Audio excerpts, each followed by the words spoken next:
Hello, beautiful soul, and welcome back to another session. All right, I got a new mic set up, and I'm not super sold on what I hear is kind of an echoey background, but we're going to run with it for the very least this episode, which is going to be short and sweet. Update of what to expect, what we're doing now in the world of She is Restored, and what you can expect moving forward. I did one of these probably in January. But since then, I've finished my psychology degree and I have kicked up the She is Restored coaching, counseling company, I guess is the best way to put it. I'm going to tell you all about the new things that we have going on, what we're going to be heavily focusing on here, and maybe some tidbits of just kind of life update as we go through it. I do want to keep this short and simple for you today so that it's something you can just take in, digest, and then run and go check out what we have going on. So, first and foremost, I want to start with thanking you. Thanking you for taking the time to be here time and time again. This podcast, which used to be the Riley June podcast, which is now the She is Restored podcast, has seen many evolutions and seasons over the years, from starting off as a spiritual mediumship, intuition, psychic podcast to going through the life coaching and CBT, cognitive behavioral therapy, and hypnosis, and the dialectic behavior therapy that we brought into all things life coaching, that then was transformed when I encountered Jesus, and all the spiritual stuff went out the window. And I really had to find myself in this place of, or not that I had to find myself, but I was forced to really look in the mirror of all things spirituality and what I used to know and what I was told and taught and believed and clung on to, and what that meant facing Christ and what that looked like surrendering my identity to Him. And so naturally, the evolution of the podcast happened. And I primarily focused on just like life coaching and behaviorism, but that's not enough. It's truly not enough. Even when I went through the schooling for all things psychology and am currently working to get my counseling certification, I'm realizing time and time again that first and foremost, if you're going to look just specifically through the lens of psychology, it has to be through a behavioralistic standpoint. If you are going through the lens of the somatic healing and the consciousness and the subconscious, and we're looking at Freudian's theory, and we're looking at, oh my goodness, there's like so many, but looking at any theories that are based around this like conscious personality exploration, you're going to get lost. You're going to get stuck in a hamster wheel trap where you just go over and over and over and over again, pulling apart and looking at different aspects and perspectives and different components of attachment and trauma and coping mechanisms and how you process and how you processed and what you do with that. And if you just actually take a step back from all of that, I'm going to have a little bit of Sadie in here too. Hi, Boo Boo.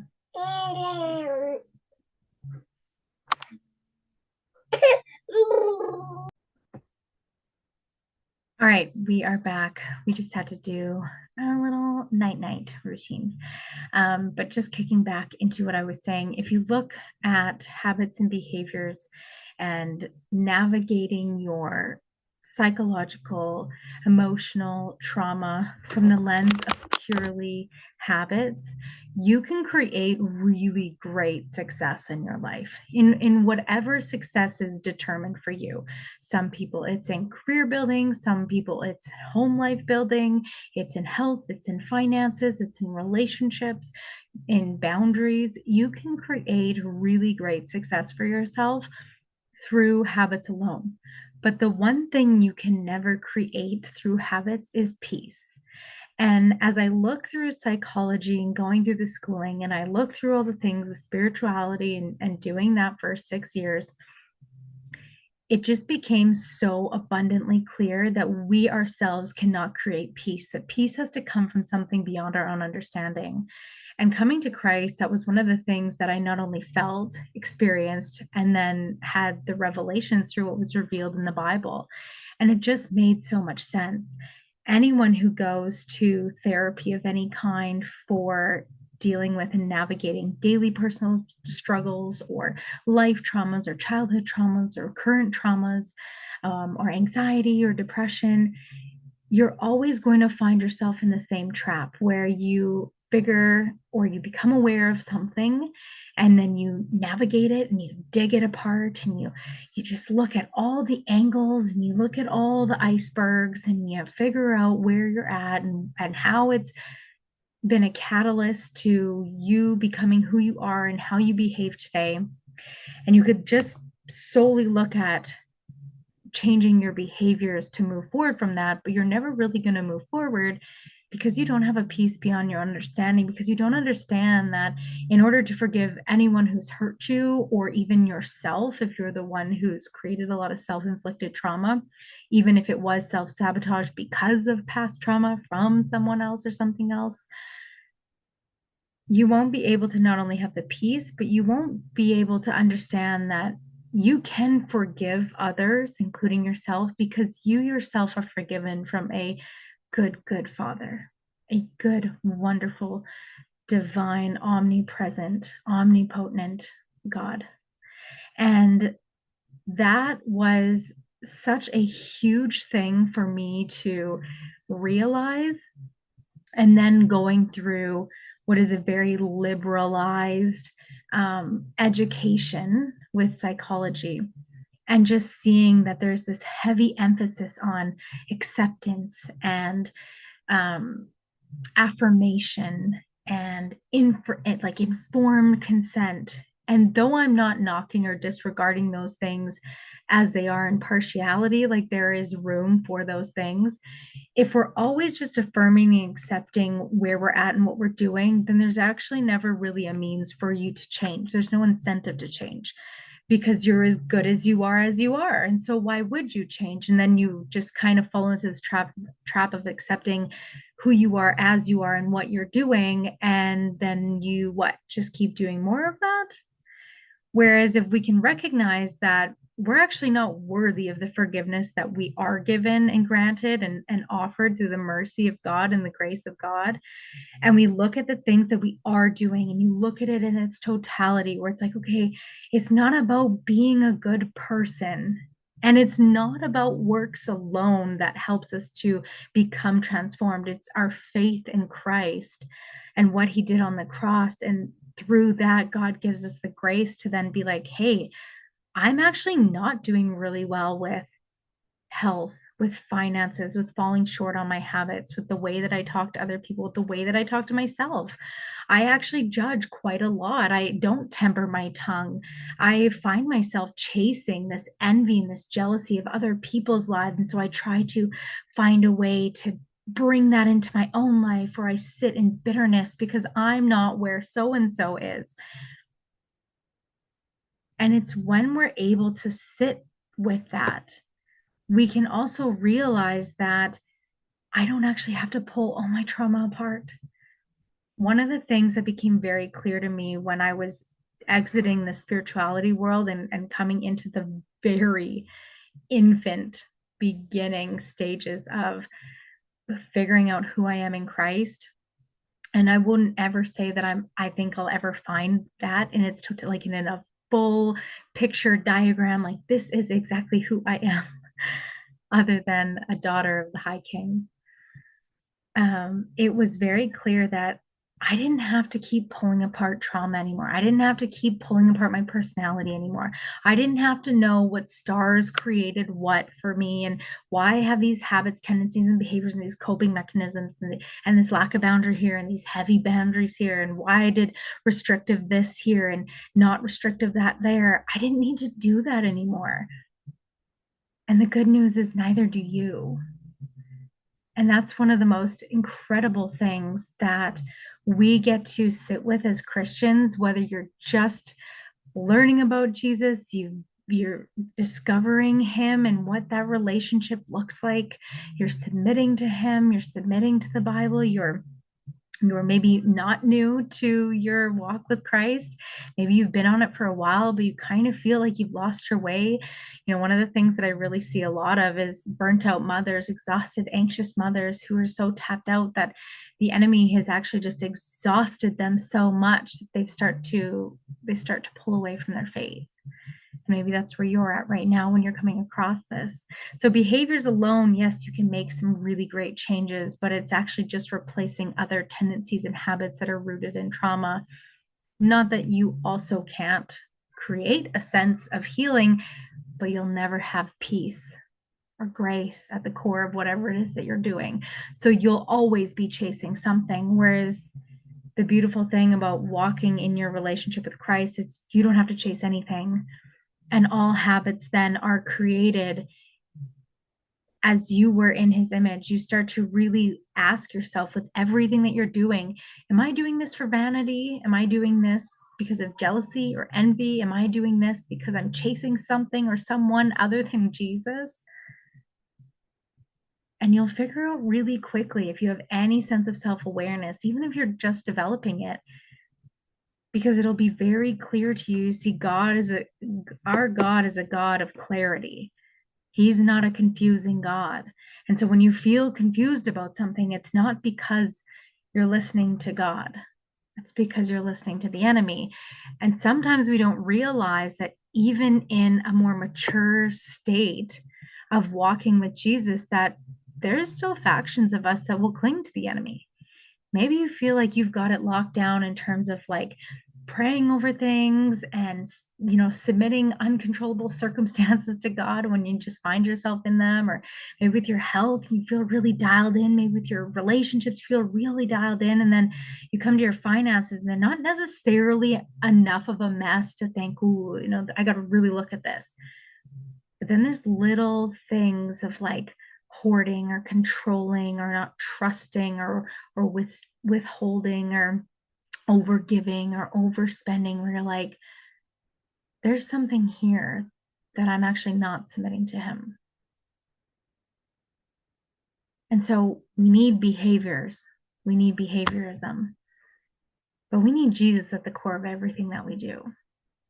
And so that's my focus with the podcast, and then the services that I offer, whether it's through the advice and the support that I offer and encouragement through social media channels, or it's through the podcast here, YouTube, whether it's through booking sessions or group programs or anything related to 90 days of restoration, which is going to be my like base program that I run through and through. And I'm just going to cling to that because I've been doing it just on my own for 3 years, and it has revolutionized my life in every single area. And I'm going to tell you a bit about that today. What I did create with 90 Days of Restoration is you don't necessarily have to join the group program, because I knew that when this was created, that this needed to be attainable and something that everyone could participate in, even if I wasn't a part of it. And so there is a 90 Days of Restoration workbook that you can order. It'll be in the link of the show notes, a link in the show notes for you. You can find it on Amazon as well in every country. It's also in my Instagram bio if you want to go there and find it. And then the other part to the workbook, though it is, you can go through the workbook on your own. It is very clearly laid out for you. It's a 90-day cycle working at 3 different factions of your life in 30 days at a time. So the first phase is creating order and grace over your home. The second is over yourself, so your health.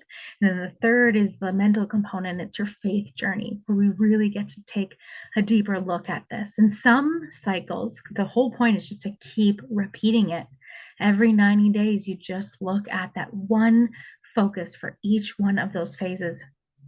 And it's helped me to create really great order over my home, over my health, and really revealed a lot about my faith journey, which is such a cool experience to just like go through and just have this time every 30 days where I get to really focus and hone in on my faith. It's kind of like a deep dive, if you will.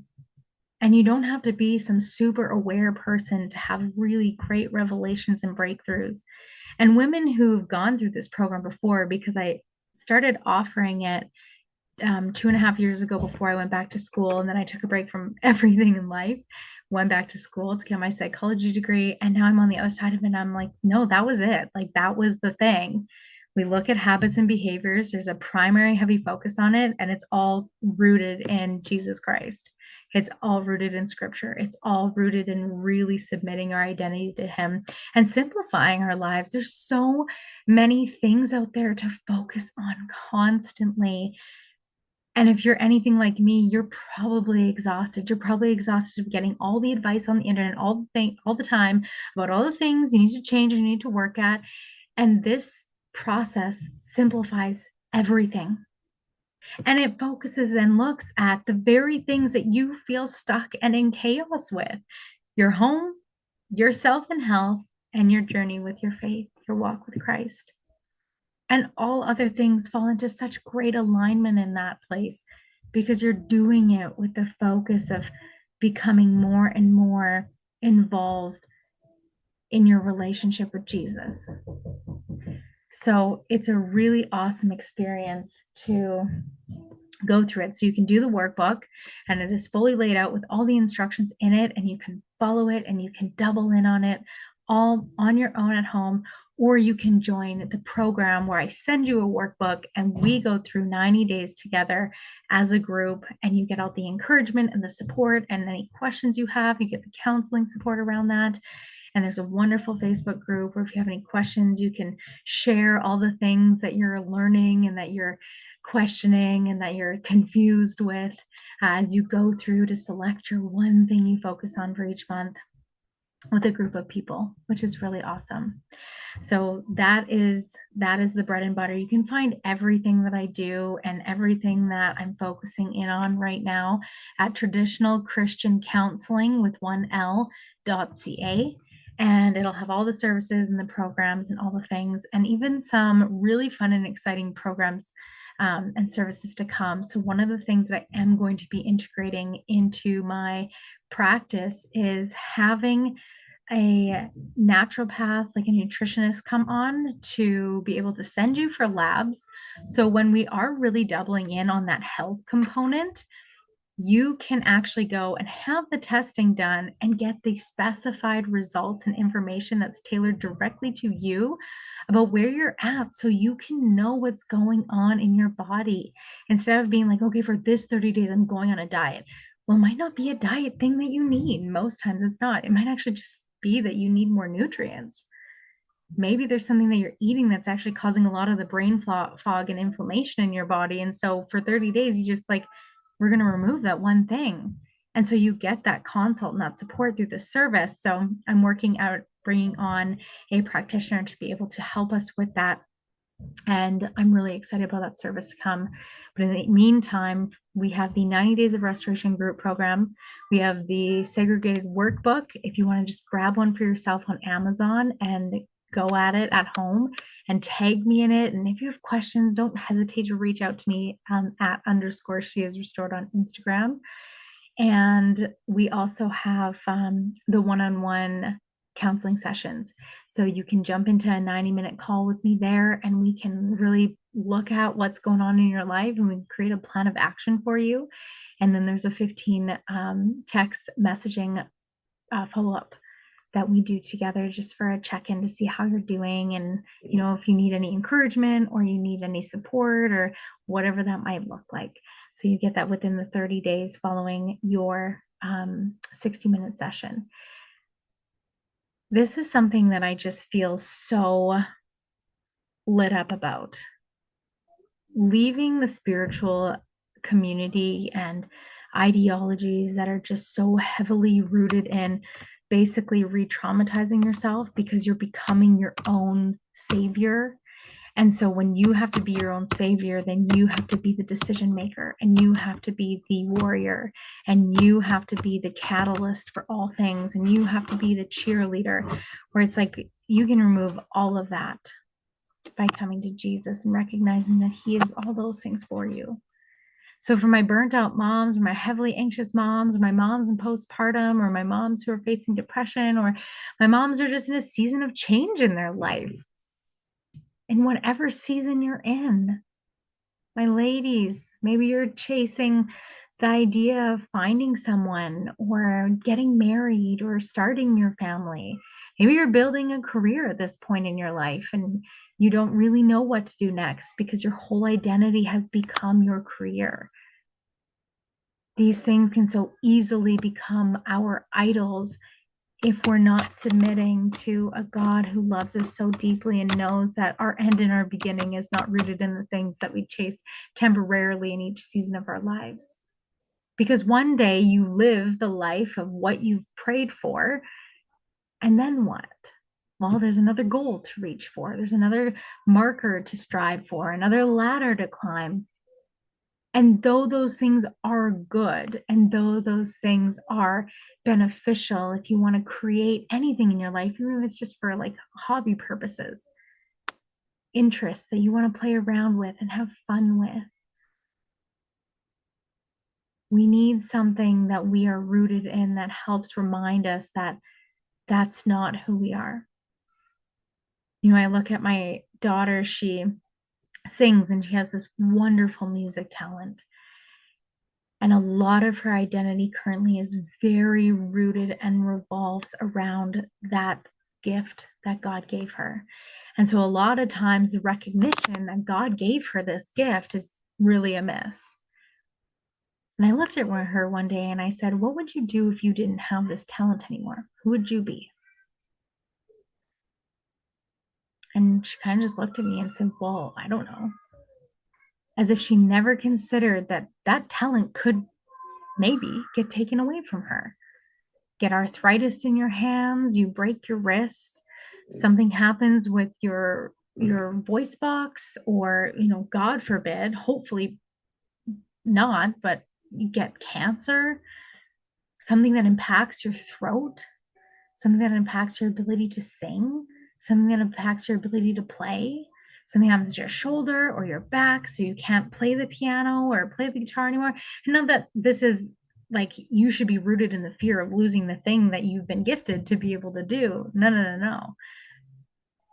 But what I'm trying to make the case for is that if your whole identity is rooted in the very things that you know you're good at, then you're no better than the ability to do those things. But those things can get taken away from us. It's like mothers who idolize their children or their spouse or themselves.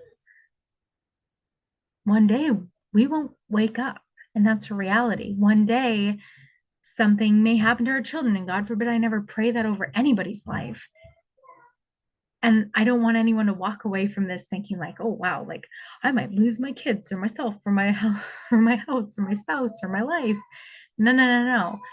I'm trying to make the case that life is fleeting, it's temporary, that there's a place that we are promised beyond this world. And so if we're stuck in the throes of fixating on diets and meal prepping and organization in our home, or our kids' schedules are just jam packing our schedules constantly with things for our kids to do, where are you living? Where do you have time to sit down in the quiet and listen to what God might be showing you in your life in any season, for any reason? Because when we remove God, when we remove Christ from the equation, we get anxious, we get confused, we get depressed. We start to fixate on the things that what we can control, and the reality is that we can control nothing. Right? You might wake up with you finally reached having $10,000 in savings in your bank account, and you worked really diligently hard for it. And then one day you wake up and someone hacked your bank account and the $10,000 is gone. And well, you needed that. Maybe it was the down payment for a house, maybe it was your emergency fund, whatever. right? And we're not sitting here trying to focus on all the things that could go wrong. Again, my case is for that everything that we work for is temporary, it's fleeting. And we should still strive for those things. Let me be clear. We should still strive to provide a wonderful future for our kids. And we should strive to have a really great relationship and marriage with our spouse. And we should strive to build things that, even if they're as hobbies for ourselves, we should strive to do these things. But we can't root ourselves in the identity of who we are with those titles, is what I'm trying to say. And that is what spirituality, the spiritual community, and personal development hinges on: how many titles you can stack behind your name. And so you develop an ego and a pride, but then you're also told that you need to constantly fight against that because your ego and your pride is bad. So don't have that. You need to dismantle it, but you need to chase. You need to chase the next title and the next accolade and the next achievement. And so you're going to get like a thing, a stance, a new name behind your name. But for what? And again, those things are great. And those things can be good, and they can be rooted in the pursuit of helping people and saving people and doing incredible things. But if your identity is rooted in them, then you've already lost your way. Then the enemy's got you in a trap. So, what we focus on here is consistent, sustainable habits through and through in all areas of your life. Because when your home is at peace and your self is at peace and you're diligent in your walk with Christ, whatever that might look like, of course, rooted in biblical principles. I felt like I needed to make that clear. Then all other things become so much easier.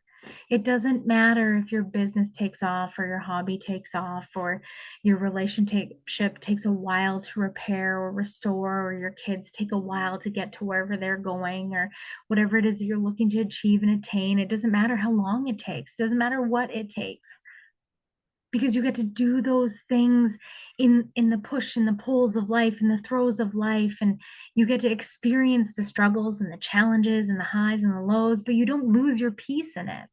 You don't lose yourself in it, because you keep coming back to Jesus every single day. And that gets to be the most important thing above all else, and he will make your path straight. Submit to him in all your ways and he will make your path straight. Proverbs 3:5-7. So that's what we're doing over here. And I'm so excited to just go through every faction of life and make the case for Christ in it and healthy, sustainable, simple behaviors in it.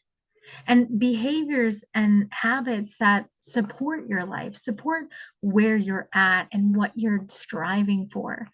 Because if you're looking at Cindy's health plan, or Miriam's house chores, or you're looking at Kathy's lifestyle and relationships and all the things she's doing, you're going to lose yourself in all of that too. We don't need to do what they are doing, because God has a very beautiful, specific plan for you. But we got to start listening to him. And wow, does it make everything else really cool to experience. Joyful. Joy comes in the morning and through Christ alone. So I'm going to end this podcast episode here. All the things that I talked about are going to be linked in the show notes below, whether it's finding me on Instagram, whether it's going and grabbing your own 90 Days of Restoration workbook, whether it's jumping into the program. Right now, I am in the final phase of 90 days. I'm really going through my faith journey, and it has just been a constant reminder of how often I abstain from going to God when there's challenges in my life, and how much it's thrown me into his arms in this season. It was like everything was going well. Like I didn't have any complaints. There was nothing challenging me. And I came into June and it was like everything just like crumbled in front of me. And it was like, whoa, what do I do with this? And I am someone who doubles down on like self-control. Like, what can I control and what can I make happen in this space, in this situation, And I really realized that that wasn't the lesson, nor was that the solution or the answer. It was, I need to give this to God first, and He will literally make my path straight. And He did. And it's been eye opening and jaw dropping, some of the things that have happened where I'm just like, whoa, like that's a God thing. There, hands down, there's no way that I could have ever moved anything around to make what happened happen. And you can experience these things too, but based on your life and your situations. And you just get to see Him move the mountains and part the seas in your life too. So I love you. I hope you enjoyed this episode. Let me know about the sound quality. I think I might be replacing this microphone, but it's going to do for now. All right. I hope you have a wonderful day. Take care.